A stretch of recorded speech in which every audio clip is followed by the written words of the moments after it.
एहतिसाब अदालत तरफ़ां फ़र्द जुर्म लागू थियण बाद मीडिया सां ॻाल्हाईंदे मरियम नवाज़ चयो आहे त फ़ैसिलो पहिरियां थी वियो, ॿुधणी पोइ थी रही आहे। हुन चयो त का मिली भगत आहे त सज़ा ॿुधाई वञे, इंसाफ़ जो तमाशो न बणायो वञे। मरियम नवाज़ चयो त जेकॾहिं इंतकाम ई वठणो आहे त हिक ॿी सज़ा ॿुधाई वञे, हू भॼण वारा न आहिनि। संदसि चवणु हो त नाइंसाफ़ी ऐं ज़ुल्म हमेशह गॾु नथा हली सघनि।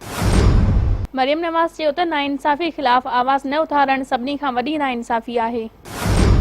हुन चयो त को ॾींहुं ईंदो जॾहिं एहतिसाब जो बि एहतिसाब ईंदो। मरियम नवाज़ चयो त नून लीग खे टोड़ण जी ख़्वाहिश कंदड़ पाण टुटी वेंदा। उन खां अॻु पेशी वक़्तु मीडिया सां गैर रस्मी ॻाल्हि ॿोल कंदे मरियम नवाज़ जो चवणु हो त चूंडियल वज़ीर आज़म खे सज़ा पहिरियां ॿुधाई वई पर ॿुधणी पोइ थी रही आहे। हुन चयो त पहिरियों भेरो सिसिलियन माफ़िया अदालतुनि में पेश थी रही आहे। संदसि चवणु हो त संदसि अमर जी कीमोथेरापी थी रही आहे, मुकमल बहितरी में 6 महीना लॻी वेंदा। मरियम नवाज़ चयो त संदसि वालिद हिन हफ़्ते जे आख़िर में या ईंदड़ हफ़्ते ॾेह वापसि ईंदो।